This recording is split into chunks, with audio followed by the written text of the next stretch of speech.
Today, we're surrounded by technologies we don't understand. And to paraphrase Churchill, never before in human history have we depended so much on tools that we understand so poorly. Today, I'm talking to Professor Marcus de Sautoy about how we communicate science and why it's vital that we learn to do it better. Welcome to Future Imperfect.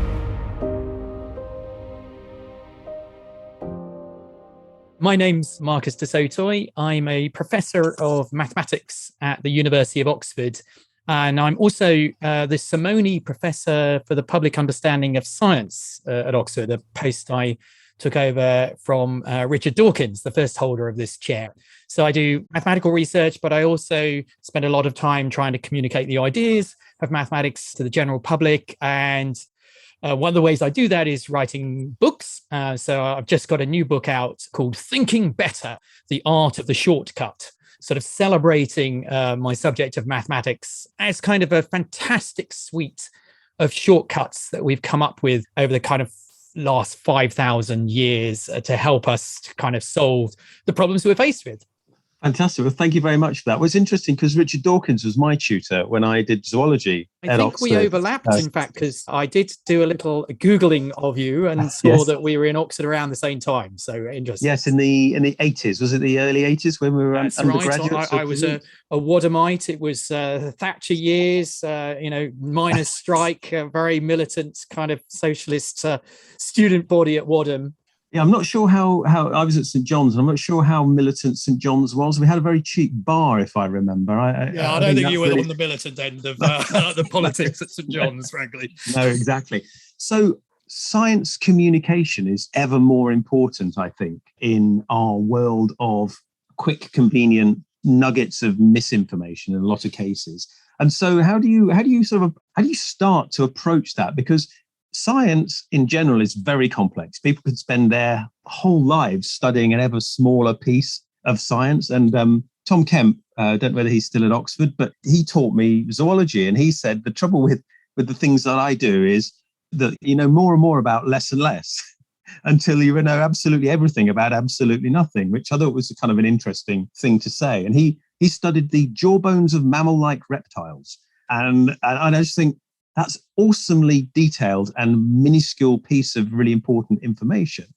But you've got a bigger remit, haven't you? You've got to communicate big ideas in simple terms to a vast range of experiences and intellect. Yeah, this is the real challenge and the kind of joy of the position in a way, because, you're absolutely right. My mathematical research is very focused on a kind of niche area of kind of symmetry and prime numbers.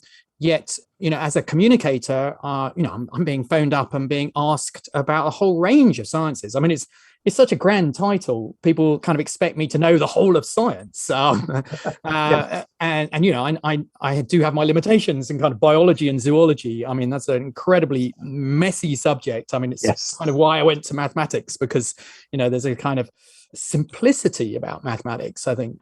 But why I think this position is really important, and I think Oxford were very far-sighted in the kind of mid-90s in setting up this chair, which was really the first of its kind, was the realization that, as you say, science is having such a massive impact on society, that, people are having to make decisions politically and as a society about what they want their science to be doing for them. But if you don't understand the science, how can you make a decision about genetically modified crops or stem cell research or the impact of AI and machine learning on society?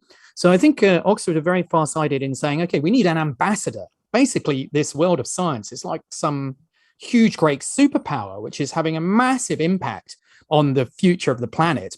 Superpowers need ambassadors to try and communicate with the other nations, as it were. And so I think, I've always seen my role in this professorship as a kind of ambassador for the world of science. Now, the challenge, of course, is, actually it's quite a kind of old-fashioned title, my one, because it's a bit top-down, like, the professor for the understanding of science. So it sounds very much like I have all the knowledge and I'm giving it to you via YouTube.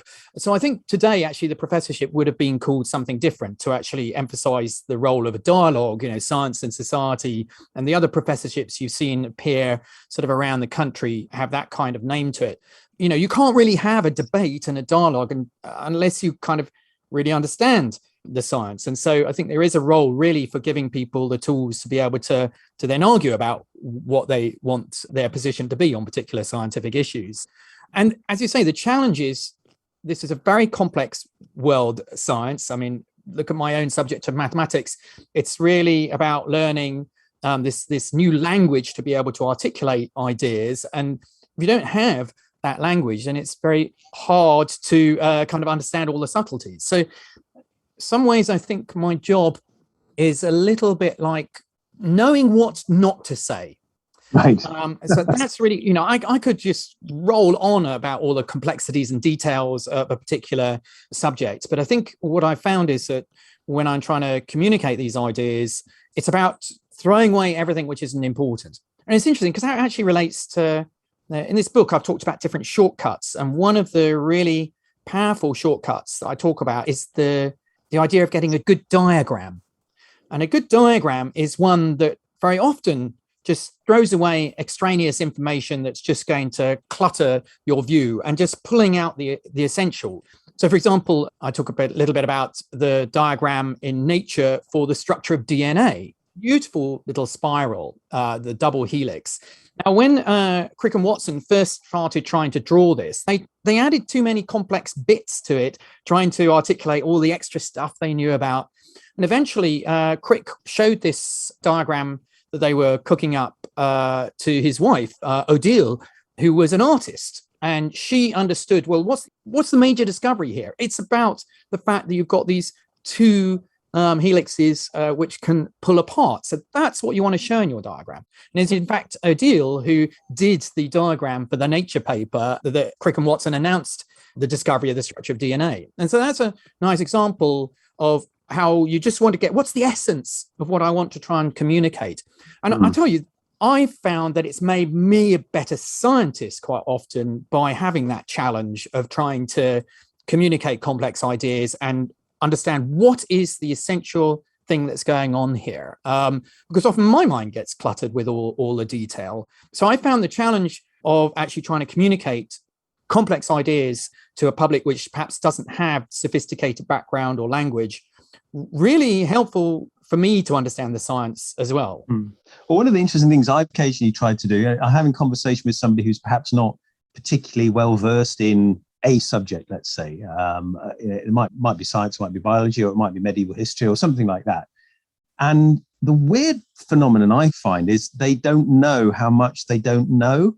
And part of the process of learning is to actually realize, oh my goodness, I've got a lot to learn and I really don't actually know very much about it.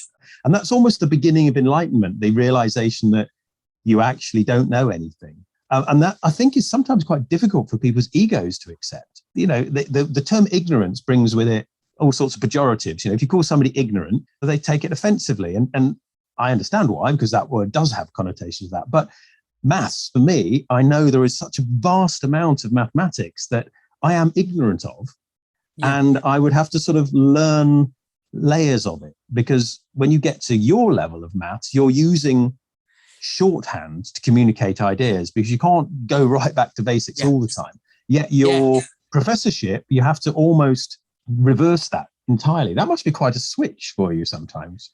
Yes, it is. And I think it's very interesting, that layering, because you're absolutely right. I mean, I often think about mathematics a bit like building a pyramid, and each year I build on top, or each generation, if you think about it. I mean, Newton was absolutely right that we're standing on the shoulders of giants when we make our next step. And I think especially in mathematics, where the robustness of proof means that the things that were proved 2,000 years ago by the ancient Greeks are as true today as when they were proved by Euclid and Pythagoras. And that isn't true so much in the other sciences, because there's a much more evolutionary process of survival of the fittest theory. But I do think that we should celebrate not knowing things in some ways. That's actually what gets me out of bed in the morning to come here to my office to do my mathematics. I'm more interested in the things I don't know yet, the challenges of trying to prove whether there's a pattern in the prime numbers or not, trying to classify symmetries. These are things we don't know, and they're the lifeblood of my subject, really. I mean, I love telling the stories of the things we know, but actually the exciting thing that gets me doing my work is the things I don't know. So I think we should celebrate sometimes the fact that there are still a lot of mysteries. In mathematics, for example, I think most people think that, well, surely, don't you know everything about maths? Fermat's last theorem. I think many people thought, oh, that's the last theorem. We've done maths. So partly, actually, my first popular maths book was called The Music of the Primes. And it was actually to try and tell people, no, there's actually a great mystery out there about simple numbers that even primary school learn about, these indivisible numbers. I've got a few up there, 3, 5, and 7, you can see. Yet we don't really understand these numbers at all. And I think it's really important for scientists to kind of celebrate and also inform the public about things we don't know.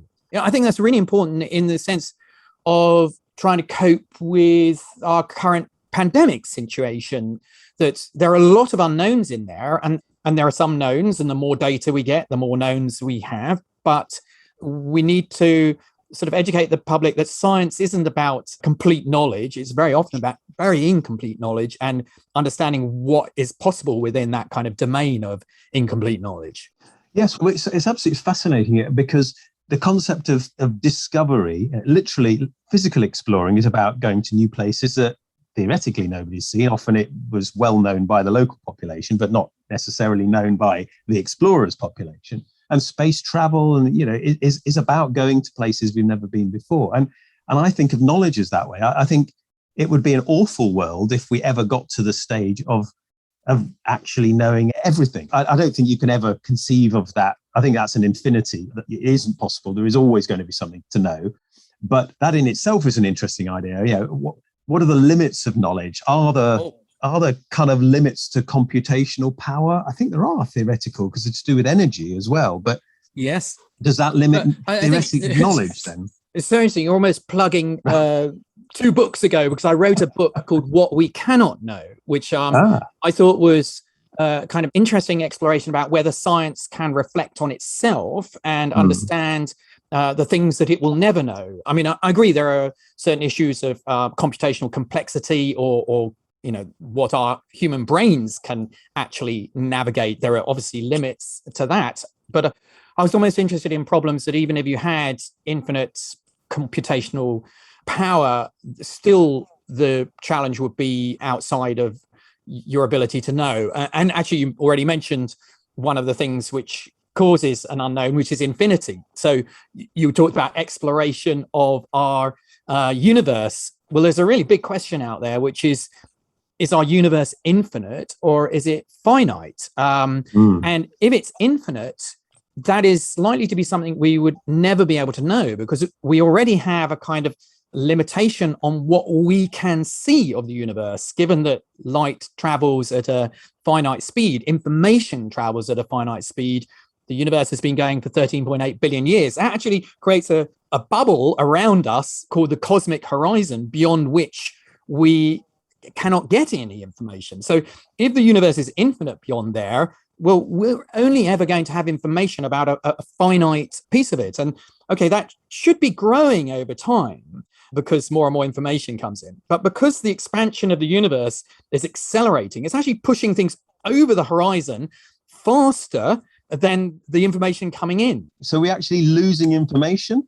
Isn't that extraordinary? We are actually losing information, so much so that there will become a time. We know at the moment there are other galaxies out there like our own, and that's helped us to understand this expansion and acceleration of the expansion. But there'll be a point when all the other galaxies except our own have been pushed over that cosmic horizon. And if we actually evolved as a species at that point, we would look out and see nothing other than our own galaxy and just think that there's nothing but a void. And we wouldn't know about it. We wouldn't have anything to measure the accelerating expansion of the universe. So it's absolutely extraordinary. We're in a very unique moment in Well, cosmic that's interesting. history to be able to know that. So there could be something that was out there that a few billion years ago we would have had knowledge of and would have changed our fundamental understanding of the universe. But now it's disappeared behind that horizon, and we will never encounter it. Yeah, I find that mind-blowing. Yes, so clear physical limit to knowledge then. Yeah, exactly, yeah. But then there are other interesting limits to knowledge, which are the fact that you're stuck inside a system. That often sort of limits what you can know about the system if you're stuck inside it. So, for example, are there other universes? Well, that will be very difficult for us to tell because we're stuck in our universe, and unless there's some kind of interaction. But I think the classic example is our own consciousness. The challenge of, the hard problem of consciousness, one of the big scientific challenges is, it's going back to Descartes, I think, therefore I am. It's about the only thing I'm sure about is my own consciousness, but actually about anybody else's consciousness. Because I'm stuck within my own consciousness, I can only sort of guess that, I'm talking to you now, Jason, maybe you're a little avatar that you've constructed in order to be able to do so many things that you do. But we kind of assume that our fellow humans around us are conscious like we are, and they're not zombies without any world inside. But, there is a challenge from philosophy and science that we will never be able to truly know whether that consciousness is there or whether it's anything like ours. And that's very relevant. Last book was about artificial intelligence and about whether AI can be creative. It was called the Creativity Code. And I think that's a really interesting challenge. Okay, we assume that we fellow humans are conscious. There's a real question about other animals, whether they have the same level of consciousness. I know a lot of people now won't eat octopus because of the discoveries about the kind of sentient being that an octopus is. But when it comes to artificial intelligence, I don't think my phone at the moment is conscious, but it's certainly getting quite complex in its behavior. But I think there will come a point when we'll be really challenged with the AI that we're producing is actually seems to be mimicking. And at what point do we actually say, no, that there's genuinely something going on inside there? And so I think that, the hard problem of consciousness isn't just some esoteric philosophical scientific challenge. It's something that we're going to have to face, probably not for the next few decades, but I would say in 50 years' time, the AI that we'll be creating, or it will be creating, probably, because what we're currently doing is letting the AI create itself through machine learning. Actually, we might be faced with a challenge of trying to answer this problem of consciousness. And I think that's a similar one to being stuck inside a system that it's hard for us to pull out and understand, well, how do I know whether you're conscious or not? Well, that's obviously an area that's heavily explored by science fiction.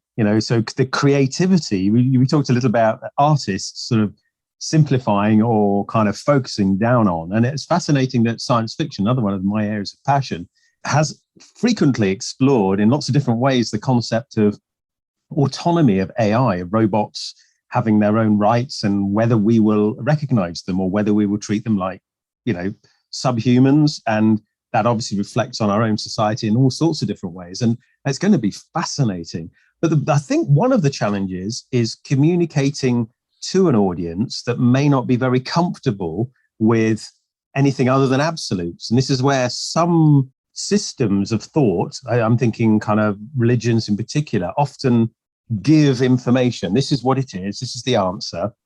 And a lot of people find that more comforting than having to deal with the idea that, no, there's a lot of unknowns out there. And there's a lot of continuous. What's the difference between a dog and a horse? Well, it's completely obvious. But if you go back in history far enough, it wouldn't be very obvious at all. In fact, it would look kind of doggish or kind of horseish. Yeah. Kind of bit of both or neither. And at what stage in history, if you could then fast forward history, in my particular area, in evolutionary history, at what stage would everybody say that's definitely a dog or that's definitely a horse? And I've tried to explain this to people, and I'm sure you've got there well ahead of me, but the idea that one color and another color are on a spectrum. Yeah. And the difference between blue and red is pretty clear to most people, unless they're colorblind in that particular way. But when you bring them together, it's less obvious. You get purple, yeah, but when's blue purple and when's purple red? And yeah, well, and that's down to individual decision making. Yeah, and it's, this is, again, the power of language. Actually, that's one of the other shortcuts I talk about in the book, is there are many different sorts of dogs, and they're all named. And so do you have a word for each individual instance of this? No, that's really inefficient and will not get us very far. So you clump together certain things of a similar nature and give them a name. And the point is, when does language decide, oh no, we need two different names for this because something is really essentially different between these two? And that's, of course, Wittgenstein's word games are about sort of teasing out how we arrive at common names for things and how important that is in actually sort of almost creating knowledge. Color is a very interesting one, because I did a program for BBC about diagrams, and we went and looked at Newton's diagram for a prism and the way that colors get spread out when you pass light through a prism. Interestingly, the diagram was written on the back of a sort of more theological text that he was working on. And it was, in fact, in my library at New College, which is where I'm at now as a professor. But you can see him making some decisions about, well, am I going to put 6 colors in the spectrum, 7 or 8?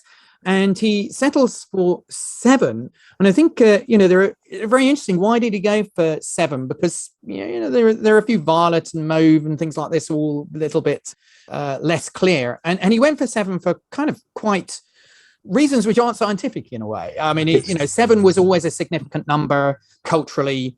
People would talk about their lucky number probably being 7. But this goes back to the fact that the number of heavenly bodies that we could see that were moving in the sky set against the stars was 7 in number in ancient times. And so this seems to be why 7 became a very important number.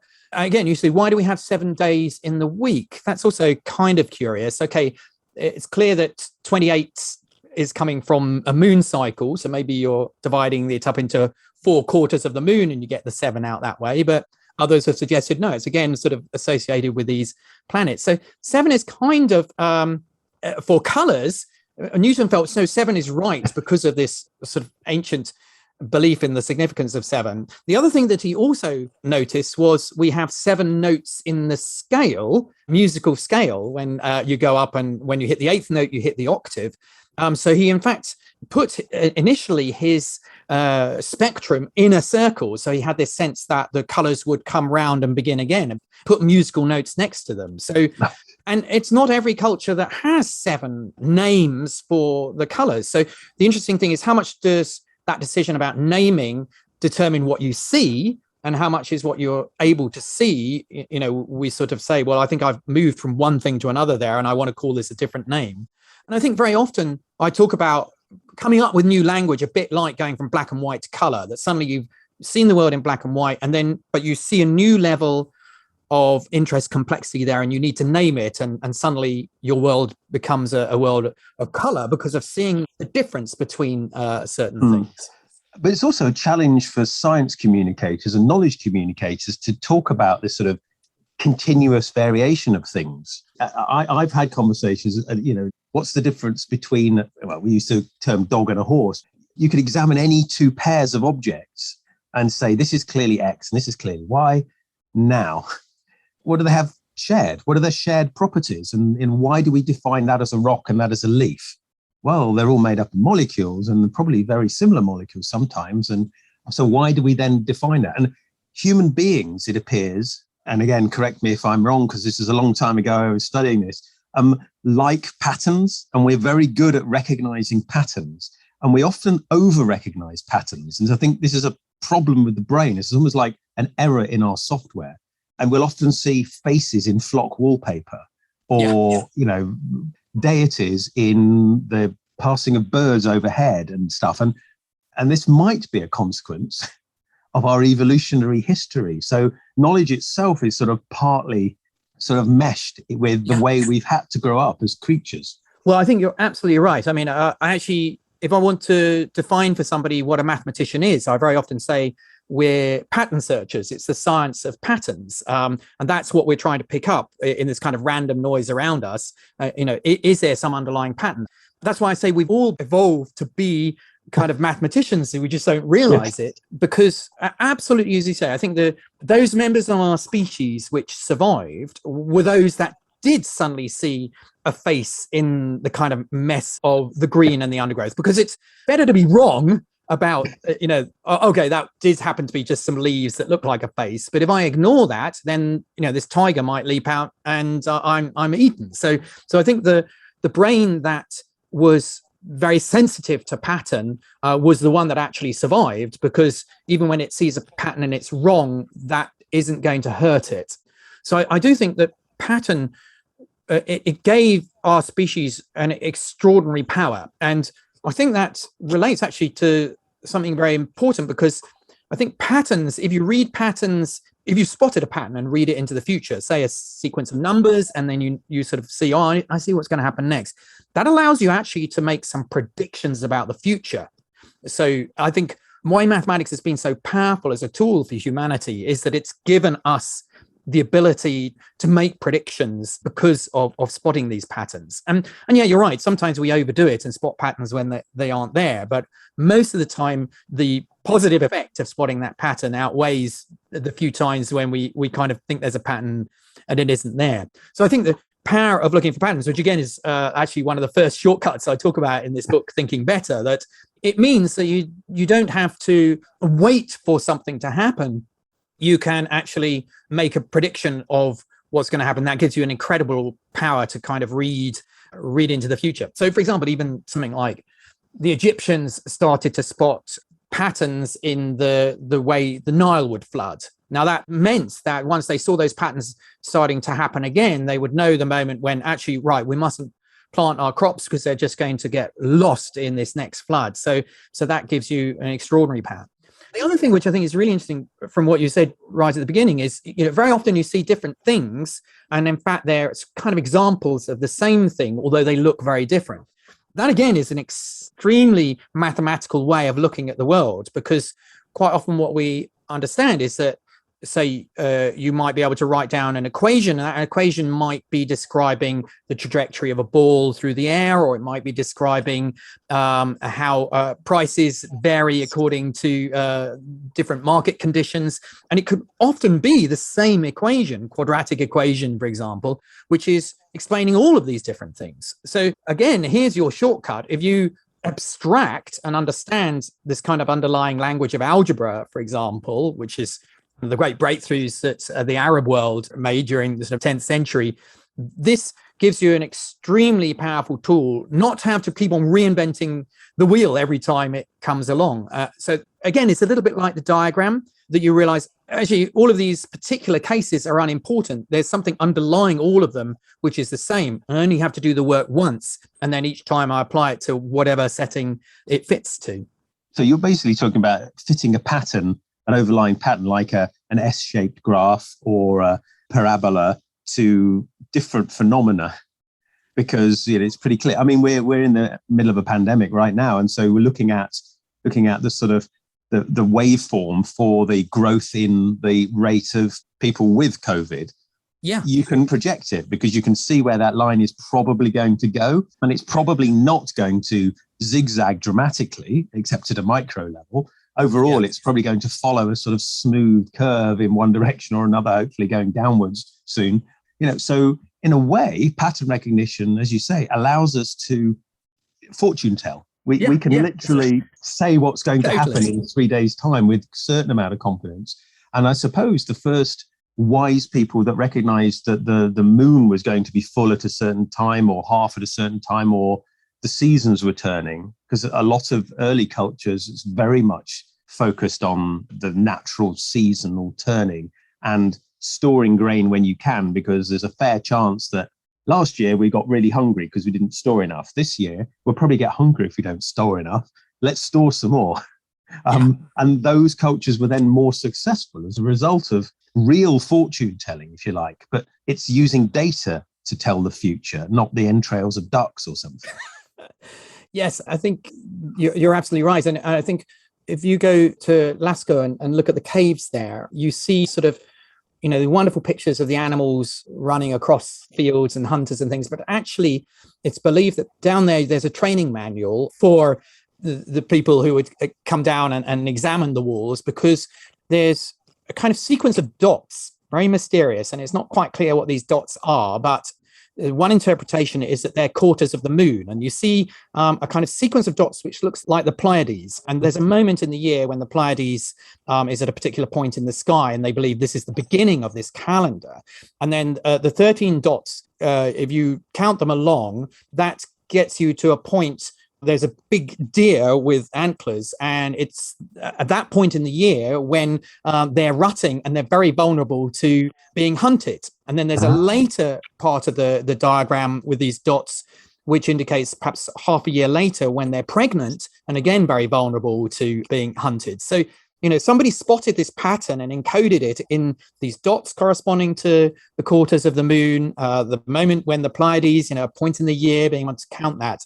So as well as being an incredible artistic feat, those walls probably are our first recognition of patterns in the calendar, helping people to hunt. I love that, because that's really the past is communicating to us in a slightly obscure way, but it wasn't deliberately obscured. It meant everything to them and completely transparent to them. It's like, yeah, fine, I understand that entirely. We've got to reinterpret it based on our understanding of the world. And it's only if you know when seasonal hunting works. And I find that kind of stuff fascinating. What kind of information challenges do you see kind of coming up in the future for us? I mean, we have a situation now where handheld device can give us access to a vast amount of human knowledge, but that sometimes those answers it gives us are not actually very accurate or are, quite frankly, incorrect. Yeah, I think one of the challenges we're facing is data overload. Because, I think in the AI book, I had some sort of statistic about the amount of data that we recorded up to the year 2010 or something is as much as was recorded in the next year of data. So, I mean, this is exponential kind of growth of data. And it's one of the reasons machine learning is being so successful, because we suddenly have a very rich digital data world for AI to kind of explore, learn, make mistakes in, almost like a child. I think the digital data world was very simple, too simple for anything to really learn in. And suddenly we've got a complex world, which AI is really thriving on. But I think we humans are really being faced with a challenge of trying to navigate, well, what's important here? How much of this do I need to know? And we have tools to help us. So, for example, the internet is just extraordinarily large. How on earth do you find a website that you're interested in? Well, we've come up with this amazing piece of mathematics that was coded into the Google search algorithm, uses a very esoteric bit of maths. Something, again, I talk about in this new book, Thinking Better, that it involves something called eigenvalues of matrices, which when we teach our undergraduates, they all go, what's the point of this? It seems very abstract. Yet that tool is the one that Sergey Brin and Larry Page used to be able to shortcut your way around the internet and find exactly the websites that you're interested in, which is kind of a little bit of magic. I mean, I think most people think there must be kind of like Google gnomes in the background, or elves sort of like, okay, they want to know about medieval history. So I think that's extraordinary. But one of the chapters which I think will be very important going forward is, shortcuts to navigating huge amounts of data. And in mathematics, we've actually understood that sometimes you can have a huge data set, but you only need to know a little bit of it to know incredible large amount of information about the data set. So my favorite one was when I was a kid. You'll probably remember this, we're kind of same age, the advert which said, 8 out of 10 cats prefer whiskers. Yes. We had a cat, and I thought, I never remember anybody coming and asking our cat whether they like whiskers or not. And so I was kind of intrigued by, how can they make such a claim? There are 7 million cats in the UK. How can they have got enough data to be able to make that claim? But when you start to look at the mathematics, you say, okay, well, of course I can't know precisely, but I'm prepared to have a 5% error either way. And what I would like is my data set 19 out of 20 times to represent the true value that's out there. If you have those two conditions, turns out you only need to ask 250 cats what cat food they like, and you can say with that level of confidence that 8 out of 10 cats like whiskers. Now that's, I think, quite extraordinary and really powerful tool going forward. If you're inundated by data, how much of it do I need to know, and how do I examine it in order to be able to tell, from a very little, a lot about what's going on?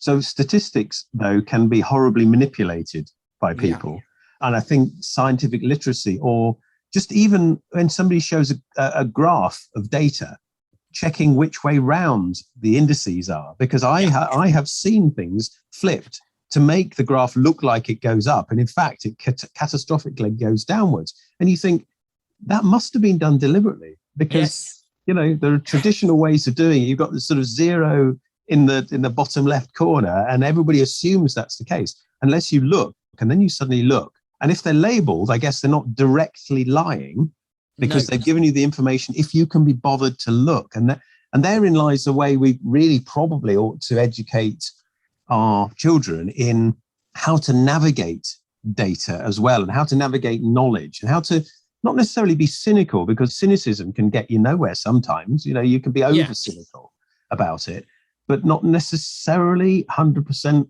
believe the things the first time they look at them. It's sort of it's a horrible balance, actually, because you say, look, don't necessarily believe everything everybody says, but don't necessarily disbelieve everything everybody says either.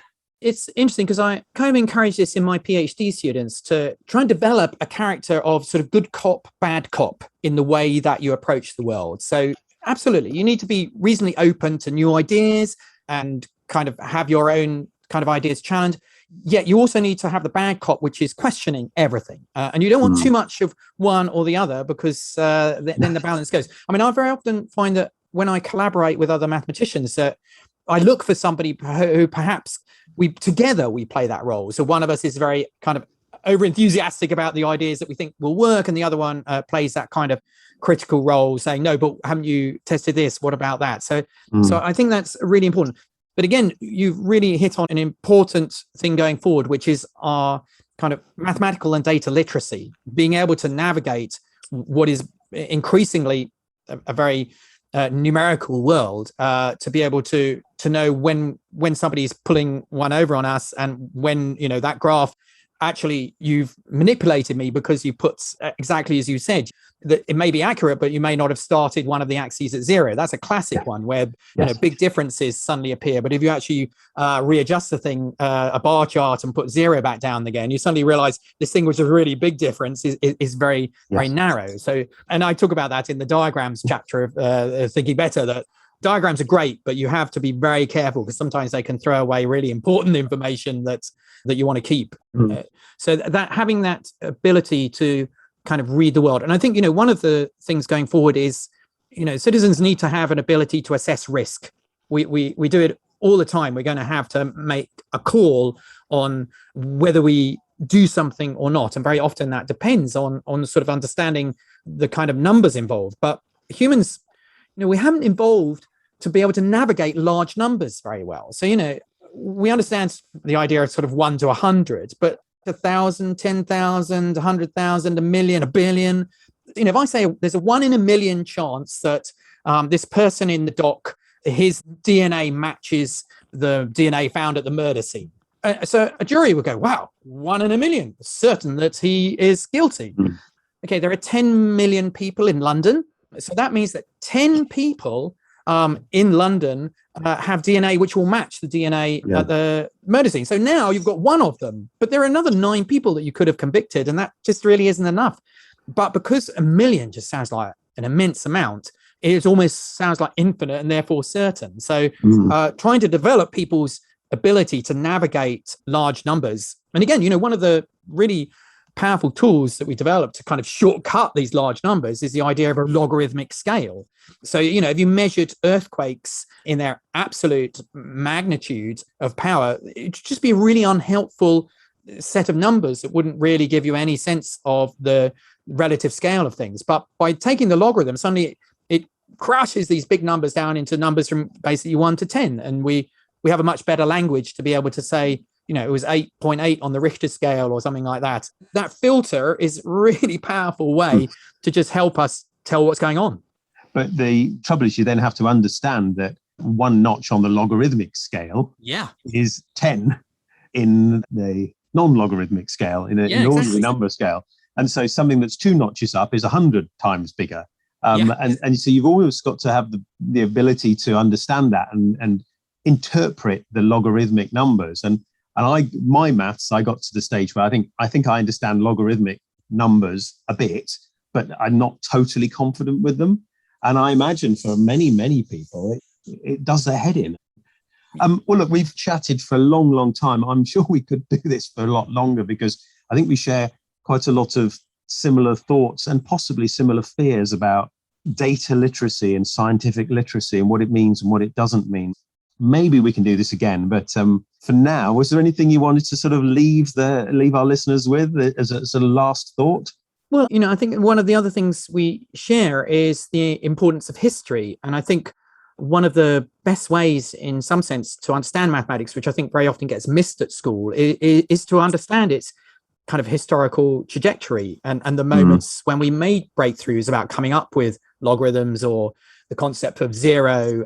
These are moments in history and really changed history quite often. And I suppose that's in this book, Thinking Better, I try to show a historical kind of narrative to these amazing moments that we came up with, something like calculus in Newton's age, which just enabled us to understand a world in flux when before it just seemed to be something we had to leave to kind of in the lap of the gods. But suddenly these tools give us the ability to kind of understand, maybe even predict, maybe even to navigate our way to a different history. I love the idea, really, that the people that had invented zero or the people that discovered logarithms should be vastly more famous than kings or emperors or conquerors or whatever it is. But the simple fact is our history seems to talk about people who wear crowns and carry swords quite a lot. And it's a shame in a way, because it'd be lovely to know. I suppose we'll never know who actually invented zero, but we know roughly where it came from. It came from the Arab world, and it came from that culture, which is a wonderful gift. Well, interestingly, I should correct you there, because it actually came from India, but the Arabic world was the one that brought it via the Silk Route to Europe. So, right, okay. And again, I did a series on the history of mathematics for the BBC, and I must say I learned a lot of things about my subject that I didn't know about, including just the extraordinary mathematics that was going on in India, including the discovery of zero. And actually, we do know an Indian mathematician, Brahmagupta, who seems to be one of the first to document the kind of arithmetic of zero. Oh, wow. So we do know the person. That's great. And sometimes when you uncover these things, it goes back further and further and further. And that's wonderful. And again, incomplete knowledge, I suppose. And that's part of the challenge of history and maths. And yes. Long may it keep going. Well, look, that was absolutely wonderful. I really appreciate the chat, and lovely to meet you. Good luck with with communicating science. Well, thank you for giving me an opportunity to share some of these stories with you and your audience. My pleasure. Thank you very much.